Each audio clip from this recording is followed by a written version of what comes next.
A woman handed her phone to a stranger at a bus stop in Brooklyn. The call he made lasted 4 minutes and 22 seconds. He looked homeless, wrinkled clothes, trembling hands, eyes bloodshot from nights without sleep. But inside his mind was an invention that 3 corporations were fighting over. That phone call was worth $2.4 million, and Mary had no idea. She had just saved the one thing that every lawyer, every courtroom, every billion-dollar company in the past 14 months could not save. She just thought she was being kind. 6:14 a.m., not 6, not 6:15, 6:14. Because Mary Okafor had figured out years ago that those extra 14 minutes of sleep were the difference between surviving the day and breaking down in a grocery store parking lot. Her alarm was not a gentle chime.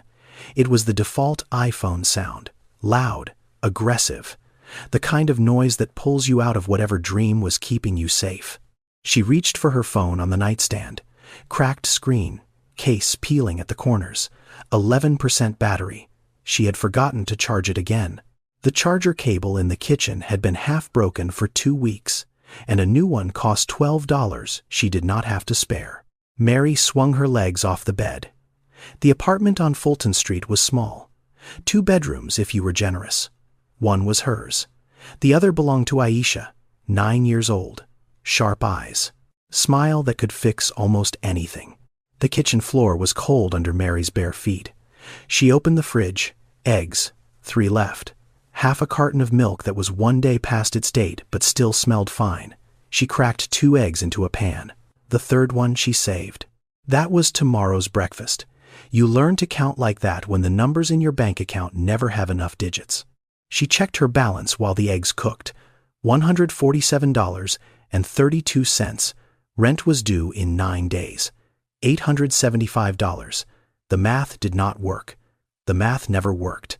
But Mary had been making impossible math work for 4 years now, and somehow the bills still got paid. Late. Always late. But paid. Mama, can I bring cupcakes for Destiny's birthday on Friday?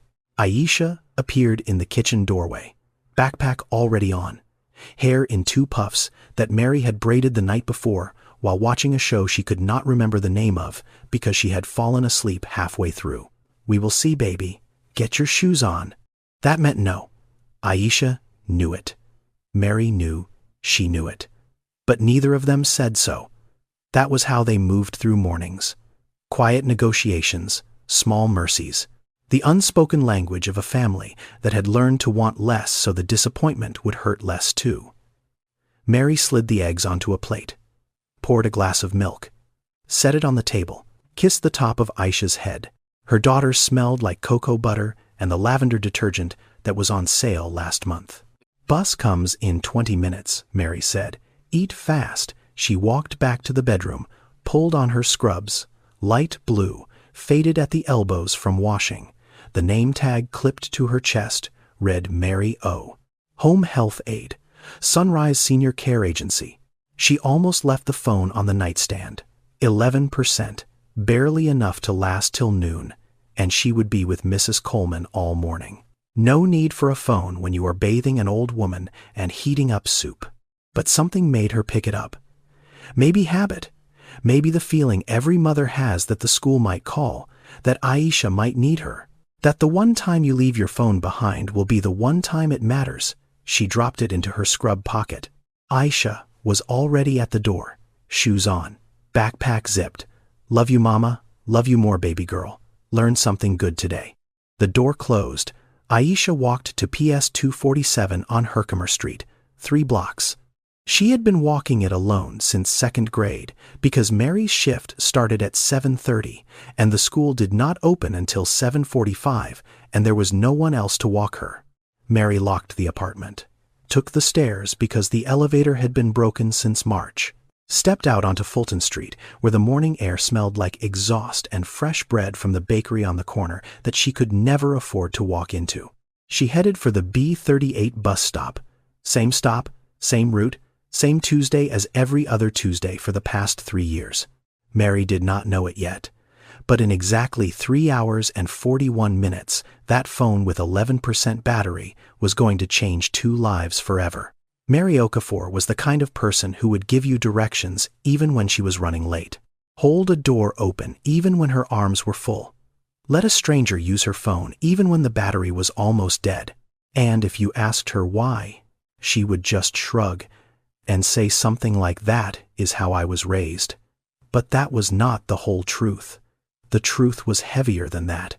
The truth had a name: Terrence. Terrence Okafor, her husband, Aisha's father, the man who used to sing off key in the shower and burn pancakes every Sunday and call Mary his good thing. Not baby, not sweetheart, his good thing. Because he said she was the best thing that ever happened to him, and he was not about to pretend that a regular word could carry that weight. Terrence died 4 years ago on the Belt Parkway. He was driving home from a double shift at the warehouse in Canarsie. 11:30 at night.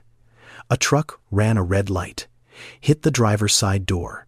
Terrence's car spun across 2 lanes and slammed into the guardrail. He was alive after the impact. Hurt bad, but alive. He reached for his phone to call 911. The screen lit up for half a second, then went black. Dead battery. Terrence sat in that crushed car on the side of the Belt Parkway, bleeding conscious, unable to call for help. For 11 minutes, no one stopped. Cars drove past. Headlights swept over the wreck and kept moving. 11 minutes of darkness and silence and blood and no one pulling over. Then someone did. A man in a gray sedan, never got his name. He pulled over, saw Terrence through the shattered window, called 911 from his own phone. The ambulance arrived in 6 minutes, fast by city standards. But Terrence had been bleeding for 17 minutes by then. 7 minutes too long. He died in the ambulance 2 blocks from Kings County Hospital. The paramedic told Mary later that if the call had come 7 minutes sooner, they could have made it in time. 7 minutes. That is how close Terrence came to walking through the front door that night, to singing in the shower the next morning, to burning pancakes on Sunday. 7 minutes and a dead phone battery. Mary never talked about it, not to her friends, not to the grief counselor the city offered for free, not to Aisha, who still asked sometimes why Daddy had to go to heaven when she was only 5 and had not finished showing him all her drawings yet. But Mary carried that night in her body, in her hands, in the way she flinched every time she heard a phone die, in the way she always said yes when someone asked to borrow hers. A stranger on the subway needing to text someone, a teenager at the bodega whose phone got stolen, an old man at the laundromat trying to call his daughter. Mary always said yes, every single time, because she knew. She knew in the deepest part of herself that sometimes a phone call is the only thing standing between someone and the worst moment of their life. And she would rather have a dead phone in her pocket than live with knowing she could have helped and did not. That was how Mary ended up as a home health aide. Not because she had dreamed of it, not because she had any particular passion for wiping down counters and sorting pill bottles and helping elderly people in and out of bathtubs. She ended up there because it was the most flexible job she could find without a college degree, a job that let her drop Aisha at school and still make it to her shift, a job that paid $14.65 an hour, no dental, no vision, 12 sick days a year that she could not afford to use. Her current patient was Mrs. Lorraine Coleman, 78 years old, former public school teacher. Taught 4th grade in Bed-Stuy for 31 years. Now she lived alone in a rent-stabilized apartment on Green Street with a cat named Bishop and a bookshelf full of photo albums she could no longer see clearly enough to enjoy. Mary visited Mrs. Coleman 5 days a week, bathed her, cooked for her, made sure she took her blood pressure medication at 8 a.m. and her thyroid pill at noon. Read to her from the newspaper because Mrs. Coleman said the internet was not real news. Most days, Mary was the only person Mrs. Coleman spoke to. And most days, Mrs. Coleman was the closest thing Mary had to someone who took care of her back. Not physically, but in the way that only a retired teacher can. Asking how she slept, telling her she looked tired, insisting she sit down and eat something before she started cleaning. "You cannot pour from an empty cup, baby." Mrs. Coleman said that almost every morning. Mary would smile, nod, and keep pouring. Because that is what mothers do. That is what caregivers do. That is what women like Mary have always done. They give and give and give. And when someone finally asks who takes care of you, they change the subject. Now, let me take you back. 14 months before that morning at the bus stop, before the phone call, before the $2.4 million, before any of it, to a laboratory in Edison, New Jersey, where a man named Darrell Mabry was about to have the best day of his career, and he had no idea it would also be the beginning of the worst year of his life. Darrell Mabry was a biomedical engineer. Not the kind you see on magazine covers, not the kind with a TED Talk and a publicist, the quiet kind, the kind who showed up at 7 a.m. and left at 9 p.m. and spent the hours in between running filtration tests that no one outside his department understood or cared about.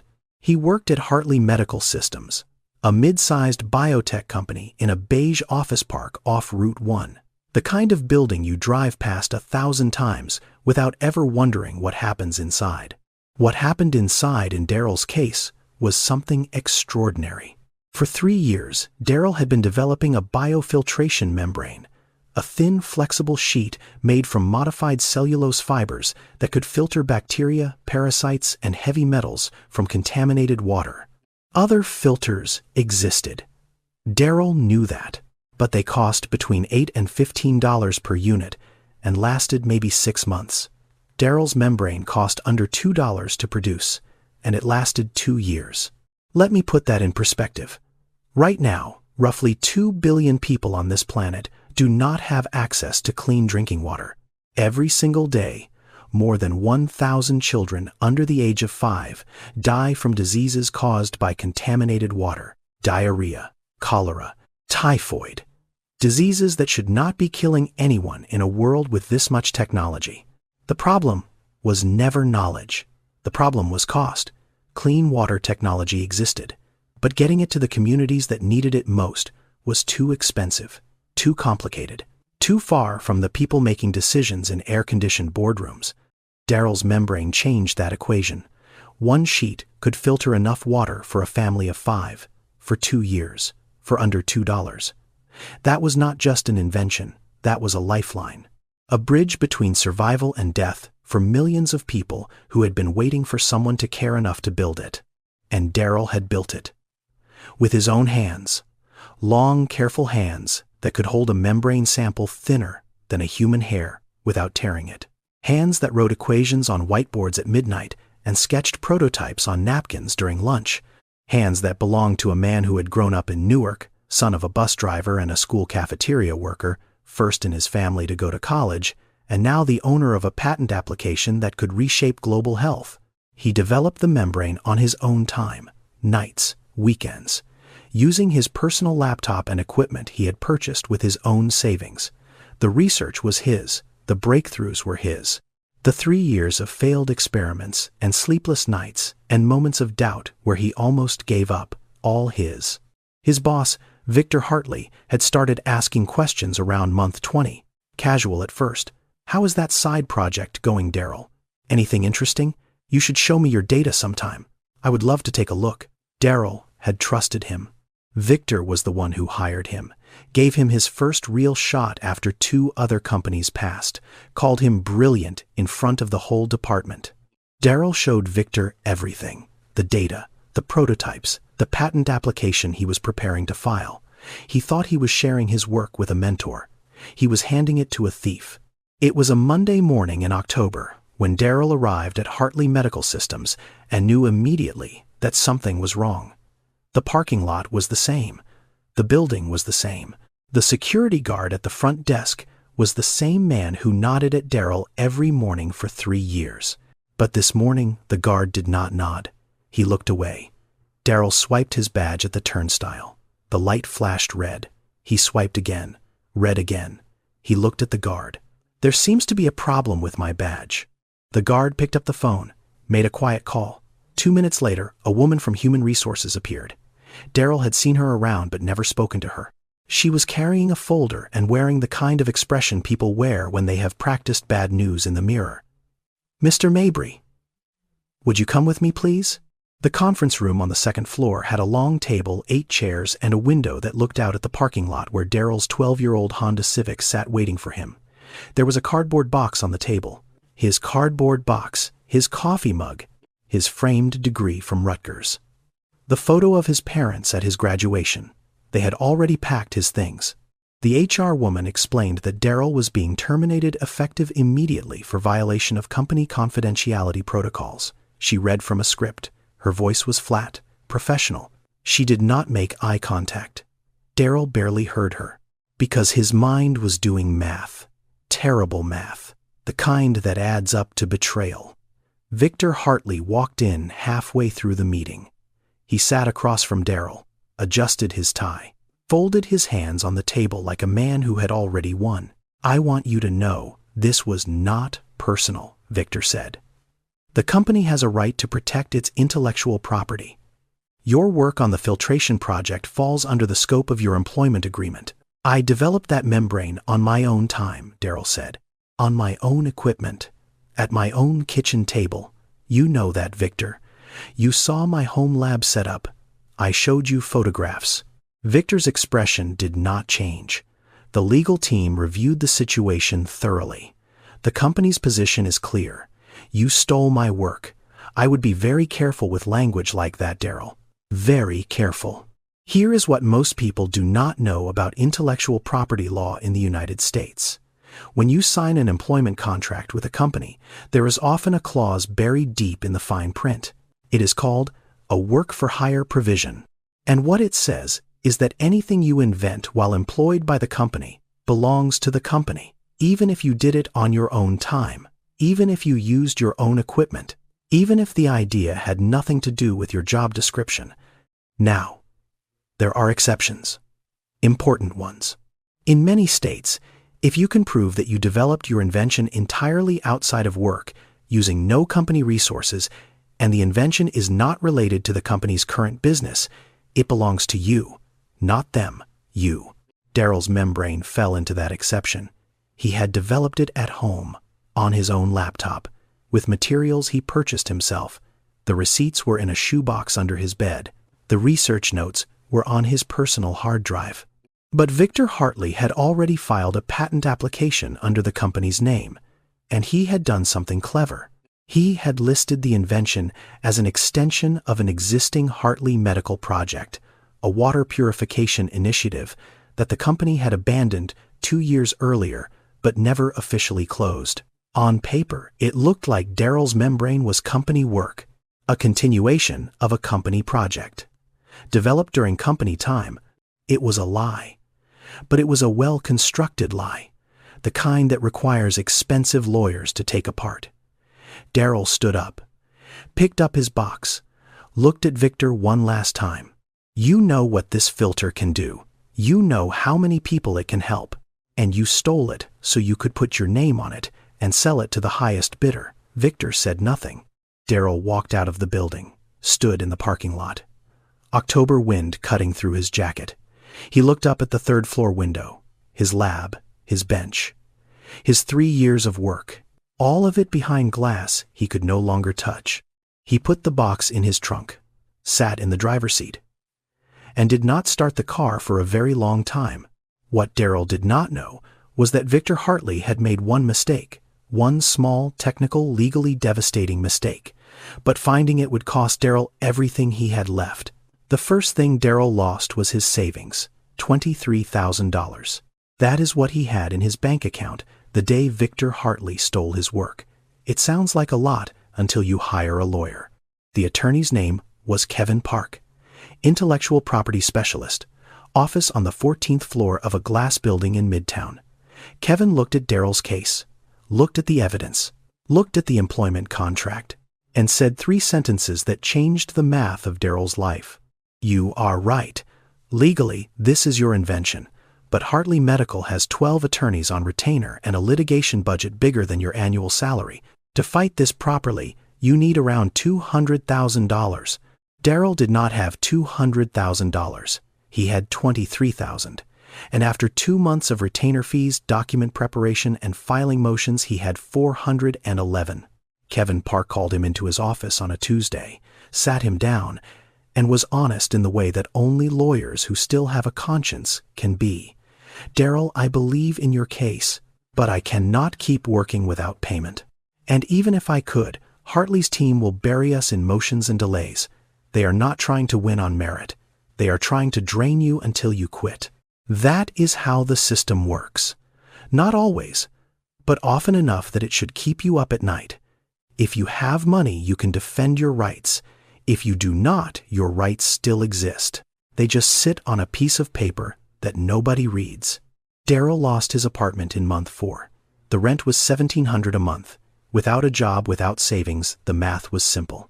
He moved in with his college friend Ray, who had a couch and a generous heart, but also a wife and 2 kids in a 2-bedroom apartment in East Orange. 6 weeks. That is how long generosity lasts, when space is tight and tension is real. Ray's wife never said anything directly, but Daryl could feel it. The way she closed the kitchen cabinets, a little too hard. The way silence replaced conversation when he walked into a room. He left before they had to ask. The shelter on Atlantic Avenue had 42 beds. Daryl got bed number 17, thin mattress, thin blanket, lights out at 10, wake up at 6. The man in bed, 16, talked in his sleep. The man in bed, 18, smelled like something that had gone wrong a long time ago. Daryl applied for jobs. Dozens. Biomedical engineer positions at companies across New Jersey and New York. He had a degree from Rutgers. He had 8 years of industry experience. He had published research and a list of references that should have opened doors. Every door closed, because Victor Hartley had made calls, not publicly, not in any way that could be traced or proven, but in the quiet back-channel way that powerful people destroy careers they no longer find useful. Hiring managers would call Hartley Medical for a reference check and hear words like unreliable, violated company policy, not recommended. And that was that. By month 8, Daryl was sleeping in the back pew of a church in Flatbush that left its doors unlocked at night. He owned 1 bag, 2 changes of clothes, a toothbrush, and the hard drive that contained every piece of research he had ever done on the membrane. He carried that hard drive the way some people carry photographs of their children.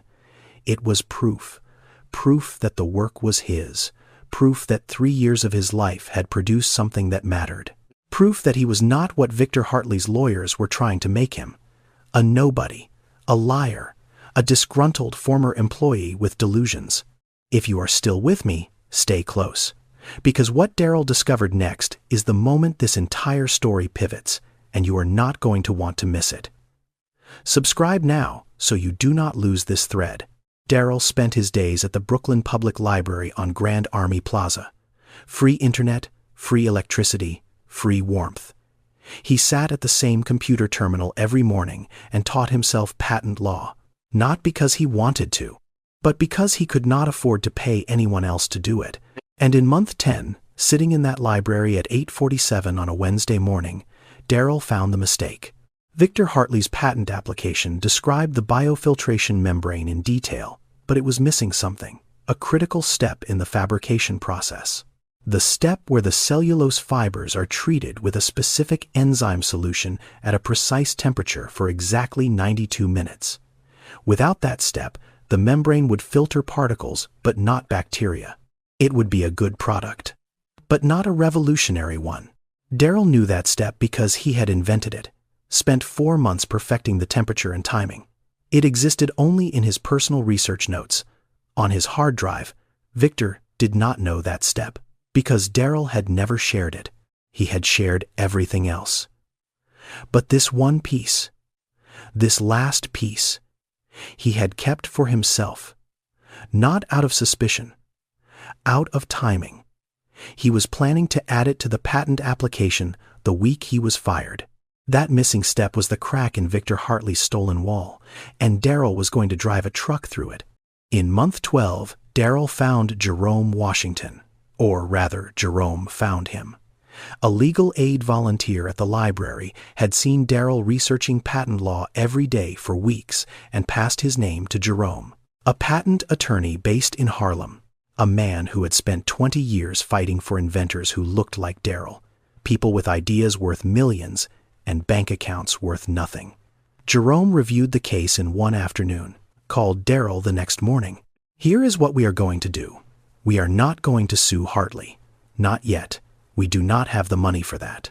What we are going to do is file a provisional patent under your name, your real research, including the enzyme treatment step that Hartley's filing is missing. That provisional patent creates a legal timestamp. It proves that you possess knowledge the supposed inventor does not have. And once that is on file, we initiate a derivation proceeding with the patent office. That is how we prove who the real inventor is. Now, here is something most people do not know. A provisional patent in the United States costs about $150 to file. It does not give you a full patent.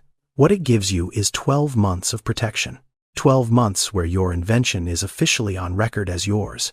Think of it as a placeholder, a legal bookmark that says, "I was here first." For someone like Darryl, who could not afford the $15,000 of full patent application costs, it was the only weapon available. Jerome filed the paperwork. Everything was ready. The deadline for submission was 5 p.m. on a Tuesday. Today, this morning. But there was one last step. Darryl needed to call Jerome to confirm 3 final technical specifications before the filing could be submitted. Without that call, the application was incomplete. Without that call, the deadline would pass. Without that call, Victor Hartley would win. And at 7 a.m. this morning in the hallway of the shelter on Atlantic Avenue, a man Darryl had never seen before grabbed his phone out of his hand and ran. Darryl chased him for 2 blocks. Lost him at the intersection of Flatbush and 4th, stood on the sidewalk, hands on his knees, breathing hard. No phone, no way to call Jerome, no money for a payphone. The library did not open until 10. The deadline was 5.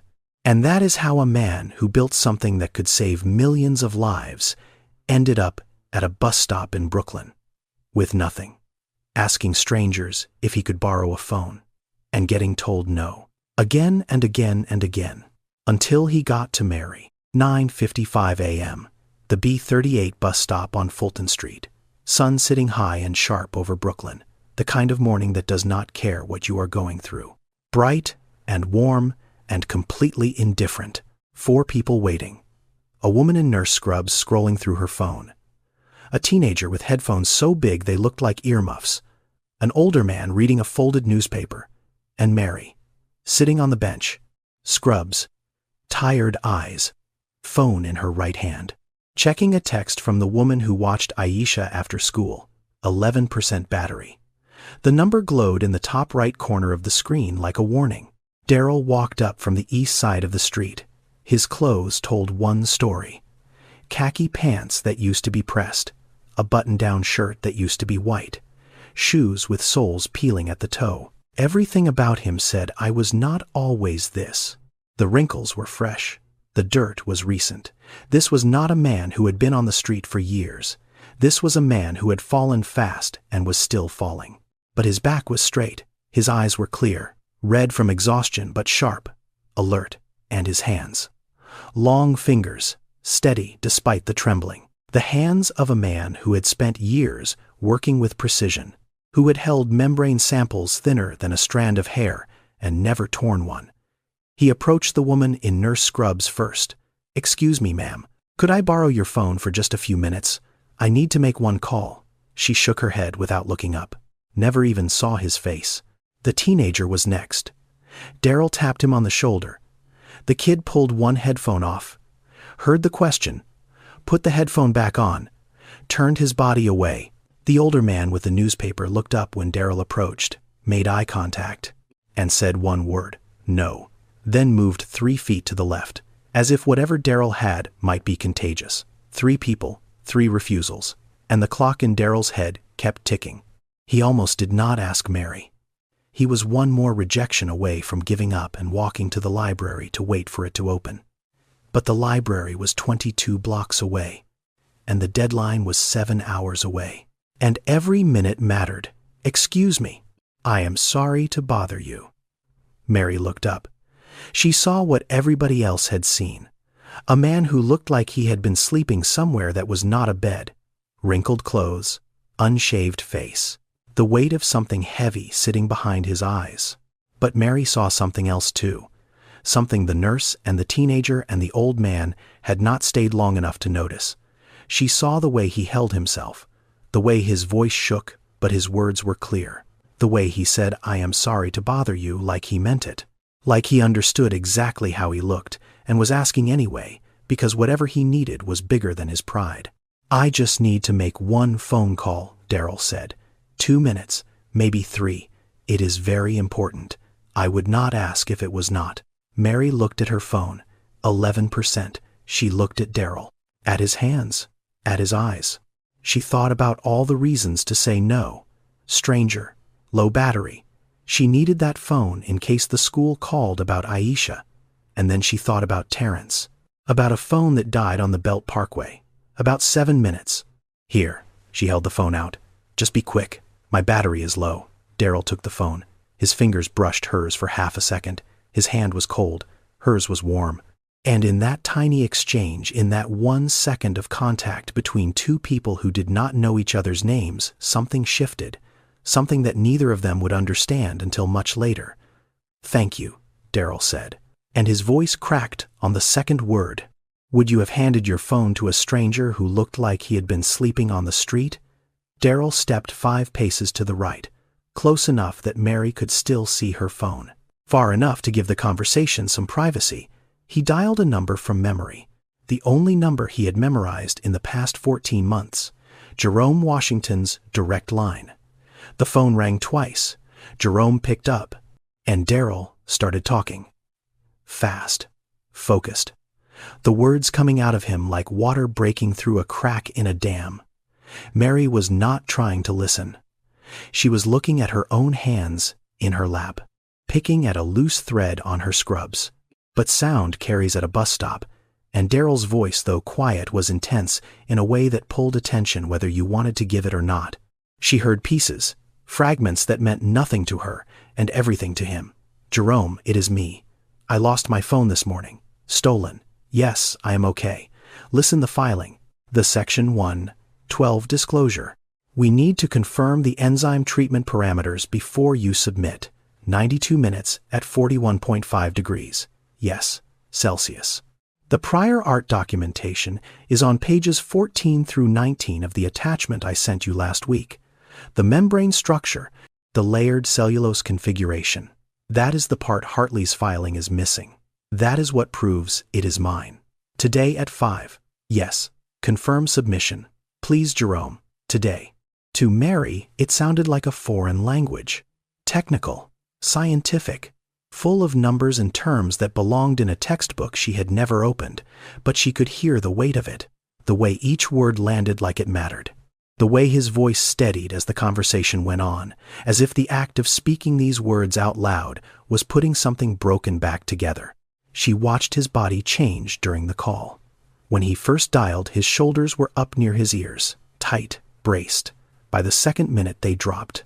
His free hand, which had been clenched in a fist at his side, slowly opened. His eyes closed for a moment. Not in defeat, in relief. 4 minutes and 22 seconds. That is how long the call lasted. Mary knew because she glanced at the screen when he handed the phone back. 4:22 on the call timer. 9% battery remaining. Daryl stood still for a long moment after he hung up. He stared at the phone like it was something holy. Then he turned around, walked back to Mary, and placed the phone into her hand the way you place a newborn into its mother's arms, carefully, reverently, like he understood exactly what he had been given. "Thank you," he said. His eyes were wet, not crying, but close. Closer than a man standing at a bus stop in broad daylight usually gets. "Is everything okay?" Mary asked. She did not know why she asked. She did not usually talk to strangers, but something about the way this man stood there, holding her phone like it was the last good thing in the world, made her feel like the question mattered. Daryl looked at her. Looked at this woman in faded blue scrubs, who had done what 3 other people would not, who had handed her phone to a man who looked like he had nothing, without asking for a reason, without demanding proof that he deserved her trust. "You just saved something that took me 3 years to build," he said. Mary did not understand. She nodded, smiled politely. The kind of smile you give when someone says something you cannot quite place. The B-38 pulled up to the curb. Brakes hissing. Doors folding open. Mary stood, dropped her phone in her pocket, picked up her bag. "I hope your day gets better," she said. She got on the bus, found a seat by the window, looked out at the stop as the bus pulled away. Daryl was still standing there, watching the bus leave, one hand raised slightly. Not quite a wave, more like a salute, a thank you that his voice could not finish. She did not ask his name. He did not ask hers. In New York, that is how most kindness works. Anonymous, unmeasured, and almost always forgotten. But this story was not over. It was barely beginning. And what happened 11 days later would prove that no act of kindness, no matter how small, is ever truly forgotten. 11 days later. The provisional patent for the biofiltration membrane was filed with the United States Patent and Trademark Office at 4:17 p.m. on a Tuesday, 43 minutes before the deadline. Jerome Washington filed it from his office in Harlem. A small office, second floor of a brownstone on 125th Street. No receptionist, no conference room. Just Jerome, a printer that jammed every 3rd page, and a filing cabinet full of cases that most corporate law firms would not have touched. The filing was clean, complete. And it included one thing that Victor Hartley's patent application did not: the enzyme treatment step, the precise protocol that transformed Daryl's membrane from a good filter into a revolutionary one. 92 minutes at 41.5 degrees Celsius. A detail that existed only in Daryl's personal research notes, a detail that no one at Hartley Medical Systems knew, because Daryl had never shared it. That detail was the key. Now here's how patent disputes work in the United States. When 2 parties claim to have invented the same thing, the patent office can initiate what is called a derivation proceeding. Essentially, the office investigates who actually created the invention. They look at documentation, research notes, timestamps, lab records. They trace the idea back to its origin, and they determine who was first, who was real, who was telling the truth. Jerome filed for a derivation proceeding 3 days after the provisional patent went through. He submitted Daryl's hard drive, 3 years of research logs, time-stamped files, equipment purchase receipts, photos of his home lab setup with metadata showing dates that predated his employment at Hartley Medical. Victor Hartley's legal team responded with 400 pages of corporate documentation, internal memos, project codes, meeting minutes, all designed to create the impression that Daryl's membrane was a company project. But they could not explain the missing step. They could not describe the enzyme treatment protocol because they did not know it existed. When the patent office examiner asked Hartley's team to demonstrate the complete fabrication process, they could not. They got 80% of the way there. Then they hit a wall. Daryl could describe every step, because every step was his. The ruling came down 8 weeks later. The United States Patent and Trademark Office confirmed Daryl Mabry as the original inventor of the biofiltration membrane. Hartley Medical's application was invalidated. 3 companies had been watching the case: 2 pharmaceutical corporations and 1 international humanitarian organization. Within days of the ruling, all 3 submitted licensing offers. The humanitarian organization, a group that deployed clean water systems across East Africa, offered $2.4 million for an exclusive 10-year license. $2.4 million. For an invention built at a kitchen table in Newark by a man who had been sleeping in a church. Jerome called Daryl at the library. The same library, the same computer terminal. Daryl answered on the phone Jerome had bought him 2 weeks earlier. A prepaid flip phone. $35 from a bodega on Nostrand Avenue. It is done, Jerome said. We won. And the licensing offer is on the table. $2.4 million. They want the membrane for East Africa. Clean water for communities that have never had it. Daryl did not shout. He did not jump up. He did not pump his fist or call anyone or run out into the street. He sat in the plastic chair at Terminal Number 9 of the Brooklyn Public Library, surrounded by people who had no idea what had just happened, and he cried. Quietly. The way men cry when they have been holding it for 14 months and the dam finally breaks. Tears running down his face while his hands lay flat on the desk. Those long, careful hands that had built something extraordinary, and then watched it get stolen, and then fought like hell to get it back. And in that moment, sitting in that library, Daryl Mabry thought about a bus stop, about a woman in faded blue scrubs, about a phone with 11% battery and a 4-minute call that had saved everything. He did not know her name. But he knew her face. He knew her hands. He knew the way she had looked at him, not with pity, not with suspicion, with something simpler and rarer than both, trust. And he decided, sitting there, with tears on his face and $2.4 million on the table, that he was going to find her. Daryl started looking for her the next morning. He did not have much to go on. A bus stop on Fulton Street. A Tuesday morning around 10. A woman. Black. Early to mid-30s. Wearing light blue scrubs. A cracked phone screen. And a kindness that most people in this city had forgotten how to give. That was it.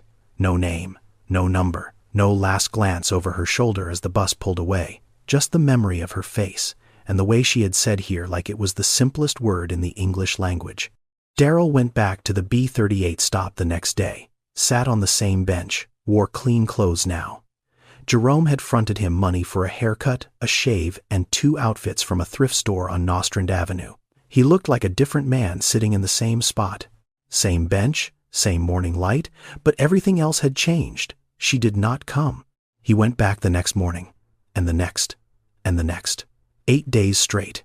He arrived at 9:30 and stayed until 11, watching every bus that pulled up, scanning every face that stepped off or stood waiting. And while he waited, Daryl saw something he had never paid attention to before, the invisible world of people who ride the bus at 7, 8, 9 in the morning, the world that keeps the city running, but never gets to sit down. He saw nurses finishing 12-hour overnight shifts, still in their scrubs, eyes half closed, holding coffee like a lifeline. He saw construction workers in steel-toed boots carrying lunchboxes packed the night before because buying food on site cost too much. He saw mothers in business casual dropping kids at daycare and sprinting to the stop because being 2 minutes late meant getting written up, and getting written up 3 times meant getting fired.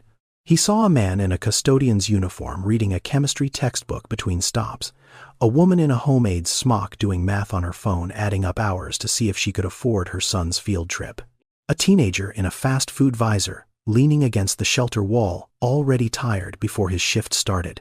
This was the world Mary lived in, the world of people who gave everything they had to a city that barely noticed they existed. And Daryl realized that for all his education, for all his years in a laboratory, he had been blind to it. He had been so focused on molecules and membranes that he had never stopped to see the people who cleaned his office, who drove his bus, who served his lunch. He had been invisible for 14 months, and it had taught him something that his degree from Rutgers never could. That the people the world ignores are often the ones holding it together. By day 8, Daryl was losing hope. Maybe she had changed her schedule. Maybe she only took that bus on certain days. Maybe she had moved. Maybe he would never find her and would spend the rest of his life knowing that the most important person in his story was someone he could not thank. Jerome called him that evening. "How is the search going?" "It is not," Daryl said. "I have been at that bus stop for 8 days. Nothing." Jerome was quiet for a moment. Then he asked a question that changed everything. "You said she was wearing scrubs. Light blue. What kind of scrubs?" "Hospital clinic. They looked like the kind home aides wear. Simple. No logo. Faded at the elbows. Home health aides in Brooklyn work through agencies, Jerome said. "There are maybe 20-25 agencies that service that area. If she was heading to work on a Tuesday morning from that stop, she probably works for one of them. Start calling." Daryl started calling the next morning. Agency number 1. No Mary matching that description. Agency number 2. Same answer. 3, 4, 5. No, no, no. He worked through the list methodically. The same focus he had once applied to membrane filtration tests, he now applied to finding one woman in a city of 8 million people. Agency number 14. No one by that name on the Brooklyn route. Agency number 15. Sunrise Senior Care. A small operation based out of an office above a laundromat on Myrtle Avenue. "We do have a Mary Okafor on our Brooklyn roster," the woman on the phone said. "But I cannot give out personal information." "Can I ask what this is?" regarding Daryl's hand tightened on the phone. His voice cracked for the second time in 3 weeks because of this woman he had never properly met. "My name is Daryl Mabry. She helped me at a bus stop, and I need to thank her. If you could just pass along my name and my lawyer's number, I would be grateful. She can decide if she wants to call back." He gave the woman Jerome's office line, hung up, and waited. But when Daryl finally found Mary, he was not prepared for what he would learn about the woman who saved his future, or the reason she had given him her phone without hesitation. Jerome made the call, not Daryl, because Jerome understood something that Daryl in his eagerness had not considered. A strange man tracking down a single mother through her workplace is not a heartwarming story. It is a reason to call the police. So Jerome contacted Sunrise Senior Care, identified himself as an attorney, explained the situation in broad terms. A patent case, a phone call that mattered, a client who wanted to express his gratitude in person. He left his bar association number so they could verify he was real. The agency passed the message to Mary. Mary read it on her lunch break while sitting in Mrs. Coleman's kitchen. She read it twice. Then she put her phone down and stared at the wall for a very long time. She did not believe it. Not at first. The idea that a 4-minute phone call from a stranger at a bus stop could be connected to a patent worth millions of dollars sounded like one of those internet stories that turns out to be a scam. But the name stuck with her. Daryl Mabry. She typed it into her phone that night after Aisha went to sleep, and there it was, a local news article from 2 weeks ago. Patent dispute at Hartley Medical Systems resolved in favor of independent inventor. Daryl Mabry, biomedical engineer, biofiltration membrane, patent office ruling. TVT. Mary read the article 3 times. The words were technical, but the story was clear. A man had his work stolen. A man had lost everything fighting to get it back. And somewhere in that fight, there had been a filing deadline and a phone call. Her phone call. She called Jerome's office the next morning. They arranged a meeting for Saturday afternoon at a coffee shop on DeKalb Avenue. A public place. Daryl would bring Jerome. Mary could bring anyone she wanted. Mary brought no one. But she sat near the door, close enough to leave quickly if something felt wrong. She ordered a tea she did not drink, wrapped her hands around the warm cup, and watched the entrance. Daryl walked in at 2:15, clean-shaven, button-down shirt, pressed pants. He looked nothing like the man at the bus stop, but his eyes were the same, clear and focused, and carrying something heavy behind them. Jerome was beside him. Tall, gray suit. The kind of calm that comes from spending 20 years in courtrooms. They sat down across from Mary, and for a moment, nobody spoke. Then Daryl said, "I've been looking for you for 9 days." Mary studied his face. "You look different. I am different. Because of you." He told her everything. Not the legal version, not the technical version, the human version. He told her about the membrane, about Victor, about the 14 months, about the shelter and the library and the stolen phone and the deadline, about standing at the bus stop, asking stranger after stranger, getting told no 3 times in a row, about almost walking away. "And then you said yes," Daryl said. "You handed me your phone like it was nothing, 11% battery. You did not ask why I needed it. You did not ask for anything in return. You just said here." Mary listened. She did not interrupt. Her hands stayed wrapped around the cup of tea that was getting cold. That 4-minute phone call saved a patent worth $2.4 million, Daryl said. It saved 3 years of my work. It saved my name. It saved an invention that is going to bring clean water to people who have never had it. And you made it possible. Mary looked down at her hands. Rough hands, dry from washing, lotion cracked at the knuckles. The hands that bathed Mrs. Coleman every morning, that braided Aisha's hair every night, that had held a phone out to a stranger because something in her chest told her to. I did not do anything special, she said quietly. I just let you use my phone. Why? Daryl asked. Everyone else said no. 3 people looked at me and decided I was not worth helping. Why did you say yes?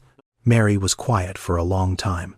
She looked at the table, at the window, at her hands again. Then she looked at Daryl, and she told him about Terrence, about the Belt Parkway, about the truck that ran the red light, about her husband reaching for his phone in a crushed car, about the screen lighting up for half a second and then going dark, about 17 minutes of bleeding, about a stranger who finally stopped, about an ambulance that arrived 6 minutes later, about 7 minutes. I give my phone to anyone who asks, Mary said, because I know what happens when a call does not go through. I have known it for 4 years. I carry it with me every single day. The coffee shop was quiet. Jerome looked at his hands. Daryl looked at Mary. Mary looked at the cup of tea she would never drink.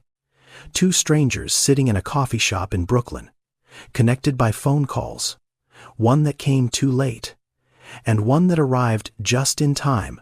Nobody spoke for nearly a minute.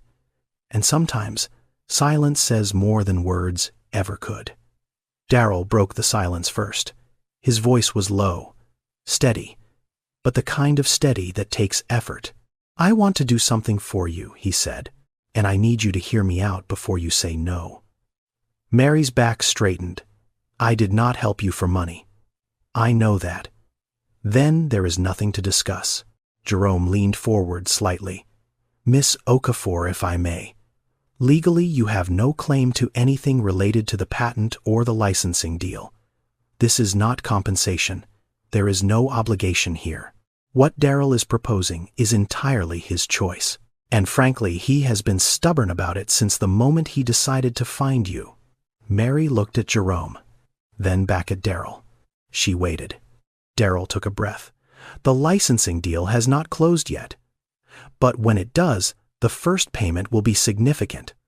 I want to take $50,000 from that first payment and put it into a college fund.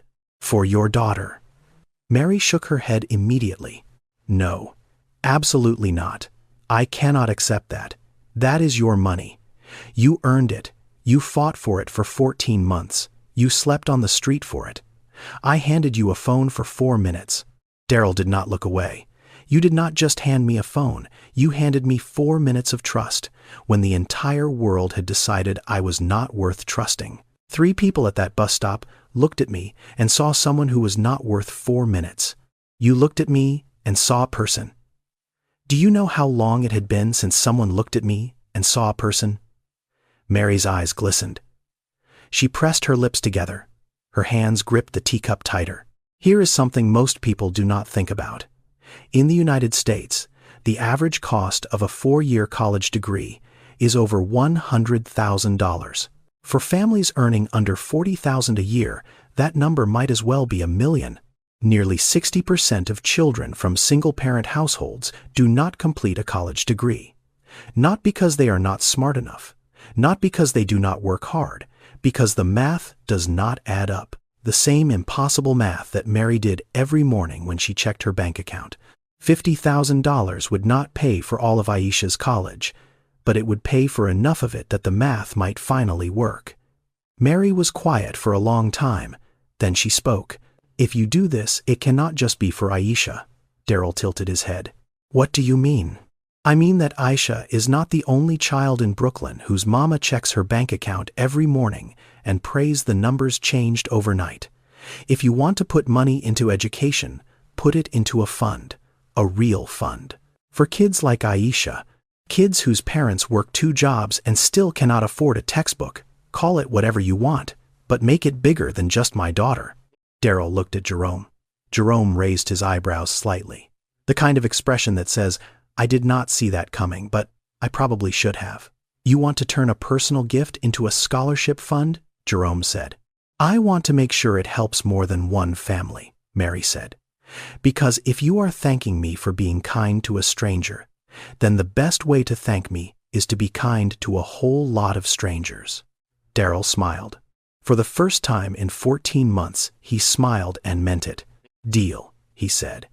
If you have been following this story from the beginning, you are not going to want to miss what happens next. Hit that subscribe button now, because the ripple effect of this moment is about to reach further than anyone imagined. Jerome Washington had a friend at the Brooklyn Daily Eagle, a reporter named Candace who covered community stories. The kind of stories that never make the front page of the big papers but matter more than anything that does. Jerome told her about Daryl and Mary over lunch one Tuesday. He did not exaggerate. He did not need to. The facts were enough. A stolen invention. A man who lost everything. A woman at a bus stop. A phone with 11% battery. A 4-minute call that saved a $2.4 million patent. Candace wrote the piece in 2 days. The headline was simple. She lent her phone to a stranger. The call he made changed both their lives. It ran on a Thursday morning in the local section. By Thursday night, it had been shared 47,000 times. By Friday, it was everywhere. Social media picked it up the way social media picks up stories that make people feel something real. People shared it with captions like, "This is why I still believe in people and faith in humanity restored, and read this and try not to cry." A mother in Chicago posted a video saying she had let a man borrow her phone at a gas station the day after reading the article. She said she almost said no. Then she thought about Mary. A businessman in Atlanta read the story and donated $10,000 to the scholarship fund. A teacher in Houston started a classroom project where students wrote about small acts of kindness that changed someone's life. The story kept growing, and then it turned its attention toward Victor Hartley. The internet is unforgiving when it finds a villain. People dug up the details of the patent dispute. They found the patent office ruling. They found Daryl's name and Victor's name and connected the dots. Comments flooded Hartley Medical's social media pages. Shareholders started asking questions. The board of directors held an emergency meeting. Victor Hartley resigned as CEO of Hartley Medical Systems 6 weeks after the article ran. Not because of the court case. The patent office had already settled that. He resigned because the shareholders decided that being associated with a man who stole an invention from his own employee was bad for business. Not bad morally, bad financially. That is the part that should bother you. He did not lose his job because what he did was wrong. He lost it because it became expensive. But here is what the article did not cover. What most people still do not know. Daryl's story is not unusual. According to data from the United States Patent and Trademark Office, fewer than 8% of patents in America are held by black inventors. 8%. In a country where black people make up over 13% of the population and have been responsible for innovations that shaped entire industries, from the traffic light to the blood bank to the carbon filament in the light bulb, the gap is not about ability. It is about access. Access to funding, access to legal protection, access to the kind of networks where one phone call can connect you with the right investor or the right attorney. Daryl had the ability.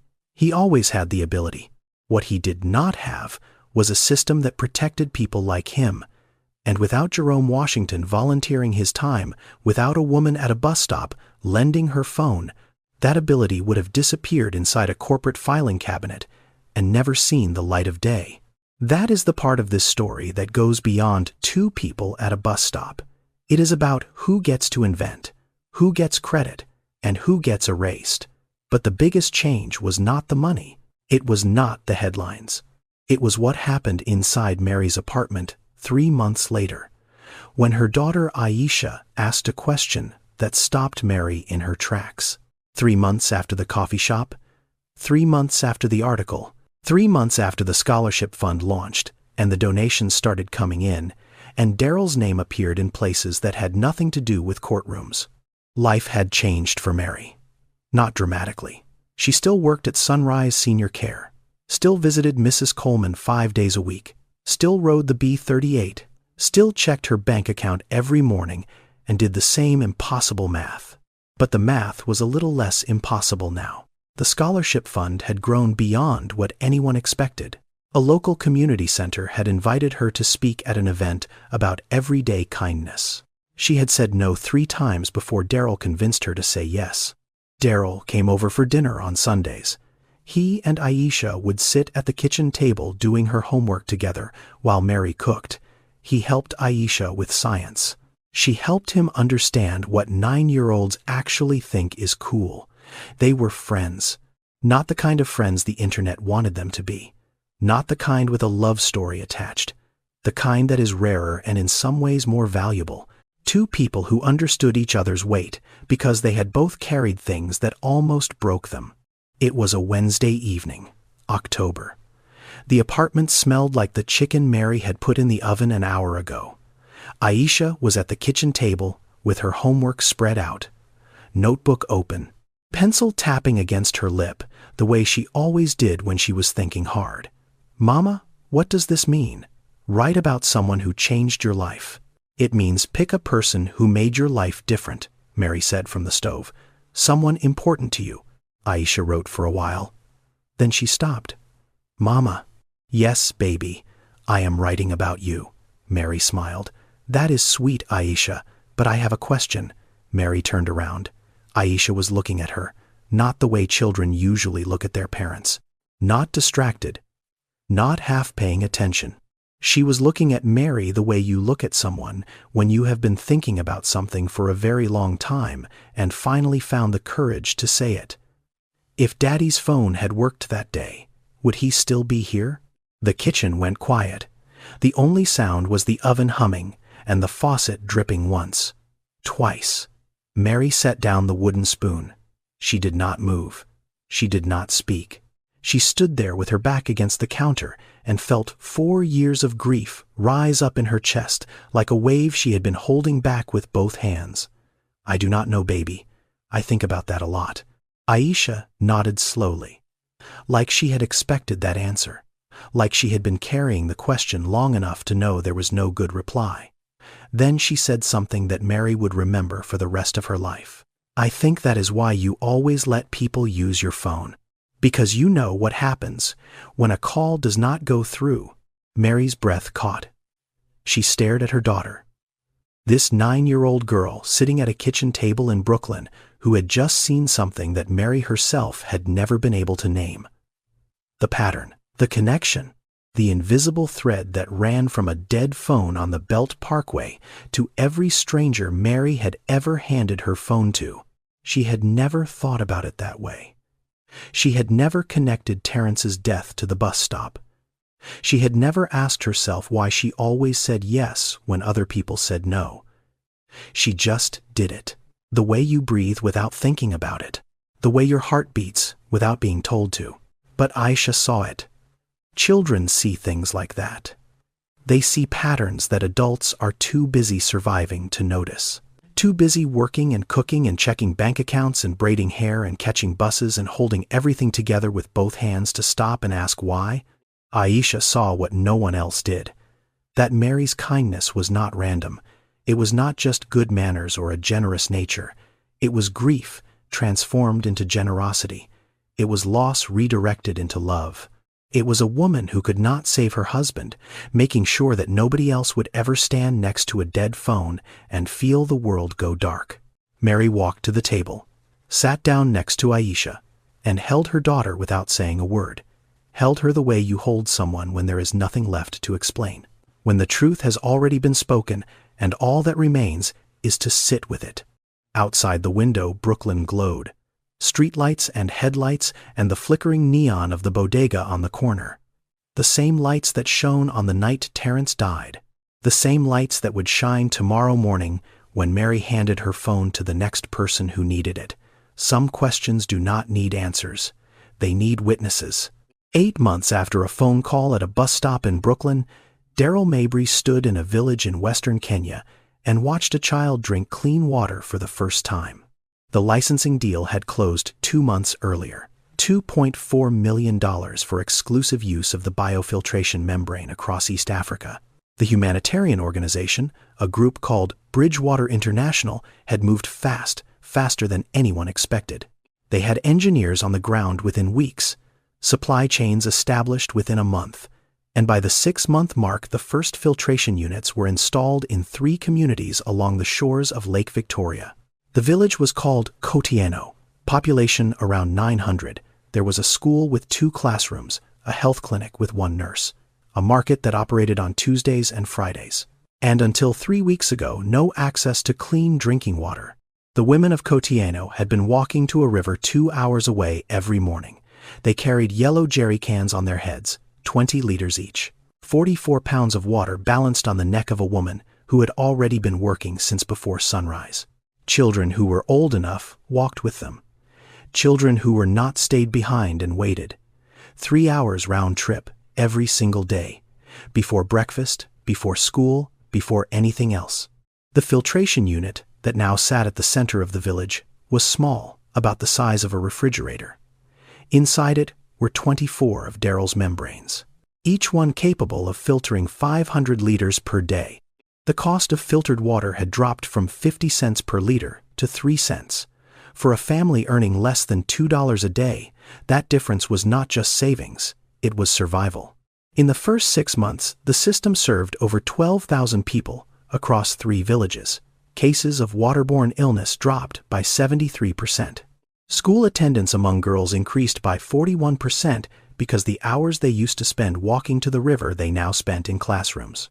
Daryl stood at the edge of the village and watched children fill cups from the filtration tap. Small hands holding plastic cups under a stream of clear water, laughing, splashing each other, the kind of carelessness that only happens when water is no longer something you fear. His hands were still at his sides. Those same hands, the ones that had held membrane samples in a New Jersey lab, the ones that had trembled at a bus stop, the ones that had lain flat on a library desk while tears fell, those hands were steady now, quiet. Not because the trembling had stopped, but because they had finally done what they were built to do. A girl, maybe 6 or 7, walked up to Daryl and handed him a cup of water.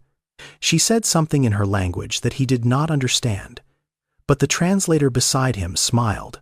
She says, "Thank you for the water that does not make her stomach hurt."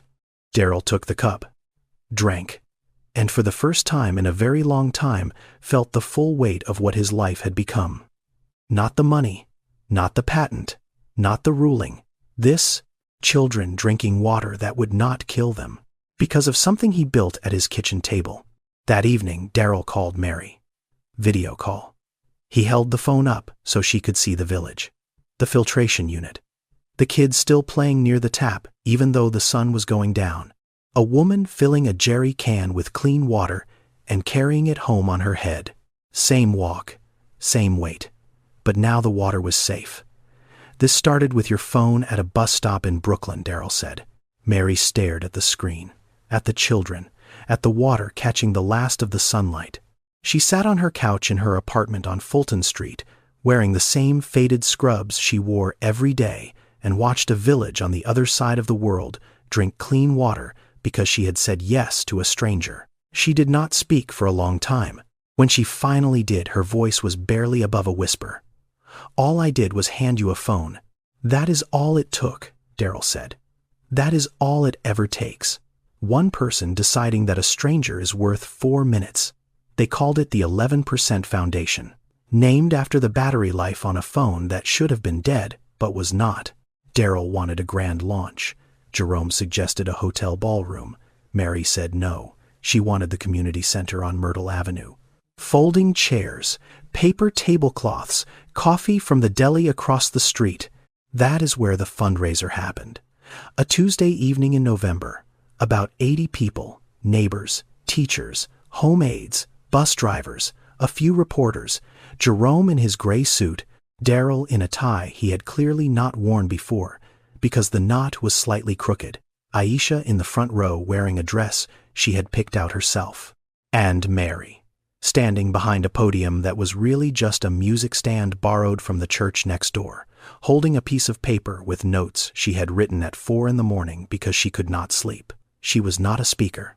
She had never stood in front of a room full of people and talked about herself. Her hands were shaking. Her voice was small.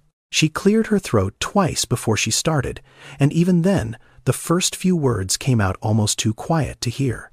"I am not good at this," she said. "I am good at giving people their medication on time and making sure they eat lunch and braiding my daughter's hair so tight it lasts 2 days. But talking in front of people is not something I know how to do. So I am just going to tell you what happened and hope that is enough." She told them about the bus stop, about the stranger with trembling hands, about the phone with 11% battery. She told them that she did not think about it, that she just said "here," the way she always does. And then she told them why. She told them about Terrence, about the Belt Parkway, about the phone that died, about 17 minutes of bleeding and 7 minutes too late. She told them that she had never talked about it in public before, that she was not sure she could get through it without crying. She could not, she cried, and she kept talking anyway. "I do not give people my phone because I am a good person," Mary said. "I do it because I am a scared person. I am scared of what happens when someone needs to make a call and they cannot. I have seen what that looks like. I have lived with it for 4 years. She paused, wiped her eyes with the back of her hand, looked at Aisha in the front row. Her daughter was crying too, but smiling. The way you smile when someone you love is finally saying the thing you always knew they carried. Mary looked back at the room. 80 people, quiet, some wiping their eyes, some just sitting very still. "I did not save anyone," she said. "I just remembered what it feels like when a phone call does not go through." She stepped away from the podium. The room was silent for 3 seconds, maybe 4. And then the applause started. Not the roaring standing ovation you see in movies, just people clapping, some standing, some staying in their seats. The sound of ordinary people recognizing something true in the words of another ordinary person. Daryl was clapping, Jerome was clapping, Mrs. Coleman, who Mary had brought in a wheelchair, was clapping with both hands, even though her arthritis made it hurt. And Aisha. Aisha was not clapping. She was just looking at her mother with the kind of pride that 9-year-olds are not supposed to know how to feel yet. But she felt it. You could see it on her face. Mary sat down, picked up her cup of deli coffee, and, for the first time in a very long time, felt like someone had finally heard her. 1 year after the phone call. A Tuesday morning. October. The B38 bus stop on Fulton Street. Mary sat on the same bench, same spot, scrubs on, bag on her lap, phone in her right hand. She checked the battery, 8%. She was still a home health aide, still worked at Sunrise Senior Care, still visited Mrs. Coleman 5 days a week, although Mrs. Coleman had moved to an assisted living facility now, and Mary visited her there instead, still rode the bus, still checked her bank account every morning. The numbers were better now, not rich, not even comfortable, but the impossible math was a little less impossible. Aisha was in 5th grade. She had started talking about wanting to be a lawyer, not a doctor, not an engineer, a lawyer, because she said, lawyers help people keep what belongs to them. Mary suspected she had been spending too much time with Jerome on Sundays. The scholarship fund had given its first 3 awards, 2 girls and 1 boy from Brooklyn, all children of single parents, all headed to college in the fall with 50% less debt than they would have had otherwise. Mary had read their application essays. One of them made her cry so hard she had to put it down and walk around the block before she could finish. Daryl had moved to a small apartment in Fort Greene. He was consulting for Bridgewater International full-time now, designing filtration systems for communities in Uganda and Somalia and the Philippines. His hands were steady, his name was his own again. And every Tuesday morning he texted Mary the same thing. Same message every week, 11%. Mary always texted back the same thing. Still enough. She was looking at her phone, smiling at the text, when a voice interrupted her. "Excuse me." Mary looked up. A young woman. Maybe 19, maybe 20. Pregnant. Visibly, 6 or 7 months along. She was wearing a coat too thin for October and holding her belly with one hand. Her eyes were red, not from crying, from the kind of fear that sits behind your eyes when you are young and alone and something is happening that you do not know how to handle. "Can I use your phone? I need to call my mom." Mary did not ask why. She never does. "Here," she said, "take your time." The girl took the phone, stepped a few feet away, dialed, waited, then spoke in a voice that cracked on the first word. "Mama, I need you." Mary watched her from the bench, watched her shoulders drop when her mother answered, watched the fear in her face soften into something that looked like relief. The call lasted 2 minutes, maybe less. The girl came back, handed the phone to Mary. "Thank you. Thank you so much. You do not know how much I needed that." Mary smiled. "I think I do." The girl walked away. Mary looked down at her phone, 8%. She dropped it in her pocket, stood up. The B-38 was pulling around the corner. Brakes hissing, doors opening. Mary got on the bus, found a seat by the window. Same seat, same route, same Tuesday. But you and I know something that the other passengers on that bus did not. We know that the woman in the faded blue scrub sitting by the window with a phone that was almost dead was not just going to work. She was carrying something. A quiet, invisible, unshakable belief that a phone call can save a life, that 4 minutes of trust can change the world, and that saying yes when everyone else says no is not just kindness. It is a choice to believe that strangers are worth believing in. The world measures kindness in grand gestures. Viral videos, million-dollar checks, headlines with big numbers. But the kindness that actually changes lives, it is a stranger at a bus stop, a phone with 11% battery, and 4 minutes of trust.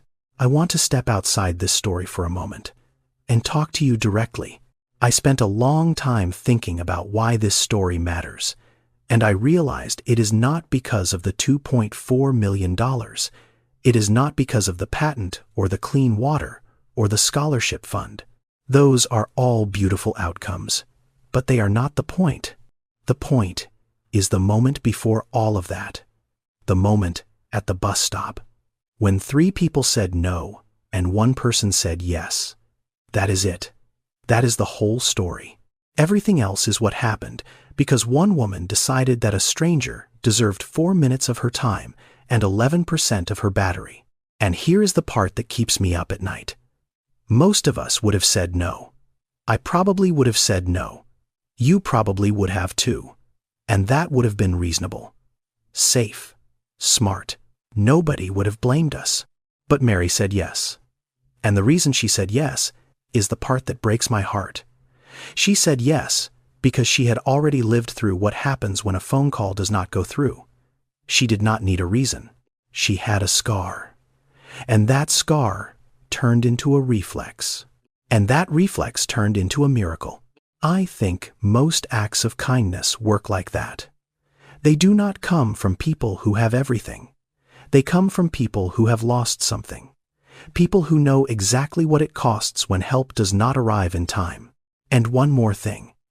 If you or someone you know has ever invented something and wondered how to protect it, look into what is called a provisional patent. It costs about $150. You can learn about it on the United States Patent and Trademark Office website. That one filing could be the difference between keeping your life's work and watching someone else put their name on it. It is one of the most important and least known tools available to everyday inventors, especially those who do not have the money for a full patent right away. Now, I want to be honest with you. This story is a work of fiction. Mary and Daryl are not real people. The bus stop, the phone call, the patent, the village in Kenya, all of it came from imagination. But the issues behind the story are very real. Intellectual property theft happens every day in this country.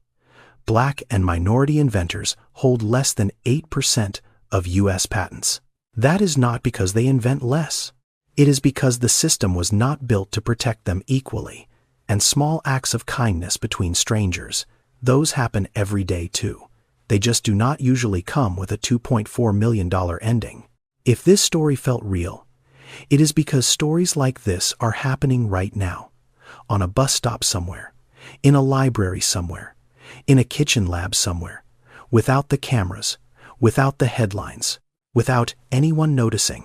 If Mary's story moved you, if it made you think about the small kindnesses you have given or received, if it made you look at a stranger a little differently, then I have one request. Subscribe to this channel, not because I need the numbers, but because stories like this deserve to be told. And the more of us who listen, the more of us who might say yes the next time someone asks. Leave me a comment. Tell me, have you ever done something small for a stranger that turned out to mean more than you realized? Or has a stranger ever done something small for you that changed everything? I want to hear your story, because I guarantee it matters more than you think. And if you know someone who needs to hear this, someone who is feeling invisible, someone who thinks their small acts of kindness do not count, share this video with them. Let them know that what they do matters, even when nobody sees it, especially when nobody sees it. Until next time, be the person who says yes at the bus stop.